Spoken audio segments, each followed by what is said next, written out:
আসসালামু আলাইকুম, সবাই কেমন আছেন? আলহামদুলিল্লাহ আমি ভালো আছি। তা দেখতে পাচ্ছেন ব্রয়লার মুরগির ৪ টা রান আমি কীভাবে ভাজি করে রাখছি। তা আপনারা একটু দেখেন এভাবে ভাজি করলে বা রান্না করলে আপনার বাচ্চারা কেন বড় মানুষও খুব পছন্দ করে খাবে, যারা ব্রয়লার খায় না এভাবে রান্না করলে খেতে পারবেন। ট্রাই করে দেখবেন, আমার বাচ্চারা এভাবে খুব পছন্দ। তো আমি মুরগির রান ৪ টা ভালো করে পরিষ্কার করে ধুয়ে তার মধ্যে পেঁয়াজ, আদা, রসুন, জিরা সব মশলা মাংস রান্না করতে যতটুকু লাগে সবই দিয়ে নেব। এবং এটা রান্না করার পর কী করি লাস্ট পর্যন্ত সেটা একটু দেখবেন। এটা না করলে কিন্তু এই মজাটা আসবে না। অবশ্যই সে ভিডিও লাস্ট পর্যন্ত দেখার অনুরোধ রইল। দেখেন যে কি আমি হলুদ, মরিচ, লবণ সব কিছু দিয়ে একবার সব মাখাই নিলাম। এবার গ্যাসটা জ্বালিয়ে দেবো, মাংসটা কষাই নেব আগে। মাংসটা একটু কষানো হলে তারপর আমি পানি দিয়ে রান্না করব। রান্না করেই শেষ না, তারপরে কিছু কাজ আছে সেগুলো দেখেন। এই যে আমি একটু কষাই নিতেছি। আসলে কি ফ্রাই করে দেন বাচ্চাদের আর যাই করেন, ভিতরে মাংস কাঁচা থাকলে নিজেদের কাছেই খারাপ লাগে বা সম্পূর্ণ মাংসটা কিন্তু সেদ্ধ হয় না। এই জন্য এভাবে যদি আগে রান্না করে নেন পুরোটা সেদ্ধ হয়ে যাবে, তারপর বাচ্চারা খাওয়াতে গেলে বা নিজেরা খাইতে গেলেও আর লাগবে না। ব্রয়লার মুরগি অনেকেই পছন্দ করে না, আমিও ভালো পছন্দ করি না, বাচ্চারা খুব পছন্দ করে। আমি পানি দিয়ে ভালো করে কষাই নিয়েছি। এই যে দেখেন পানি দিয়ে দেবো যাতে পুরো এই রান ৪টা সেদ্ধ হয়ে যায়। আপনারা রান কেন অন্যান্য মাংস একটু বড়ো সাইজ করে কেটে এভাবে নিতে পারেন। আমি এটা ঢেকে দেবো, ঢেকে দিয়ে সেদ্ধ করে নেব একদম রান্নার মতো সব মশলা দিয়ে।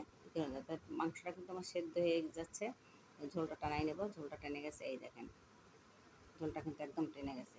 শুকনো শুকনো এরকম করে নেবেন। এবার আমি তুলে রাখবো। মাংসটা হয়ে গেছে, ভিতরে সমস্ত সেদ্ধ হয়ে গেছে। এবার আমি তুলে রেখে একটা ফ্রাই প্যানে কিছু তেল দিয়ে গরম করে নেব। তা গরম হয়ে আসছে, গরম হওয়ার পরে আমি একটা একটা আমার সরিষার তেলের জন্য একটু ফেনা ফেনা উঠছে।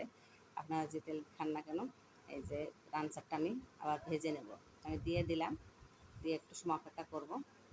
এই দেখুন হয়ে গেছে, একটা আমি উল্টাই দিতেছি।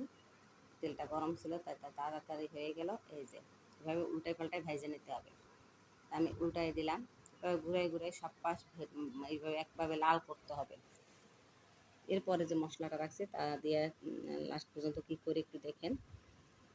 আমার বাচ্চা কিন্তু এভাবে খুবই পছন্দ করে। আপনারা আপনাদের বাচ্চাদের এভাবে খেতে দিতে পারেন। এতে মাংসটা কাঁচা থাকলো না, বাচ্চারাও শখ করে খাবে। বাচ্চারা কিন্তু এমনি মাংসের সাথে একটু পোড়া পোড়া হলে এটা পছন্দ করে বেশি। আমি সুন্দর করে উল্টাই পাল্টাই সব ঘুরাই ঘুরাই ভেজে নেব, কোনো জায়গায় যেন মানে না থাকে, লাল হয় সব জায়গাটা। এভাবে একটু শক্ত করে ভেজে নেব। আর ভাজাটা হয়ে গেছে। এবার যে মশলাটা ছিল সেটা একটু আবার গরম করব। মশলাটার মধ্যে কয়টা দিয়ে দেবো। যে একটা একটা করে আমি সব তুলে দিয়ে দিচ্ছি এর মধ্যে দিয়ে। এবার আমি আবার এটাকে একটু কষাই নেব, এই যে ভাজা ভাজা করে নেব একদম। তো দেখতেই পাচ্ছেন কত সুন্দর দেখা যাচ্ছে, দেখলেই খেতে ইচ্ছা করবে।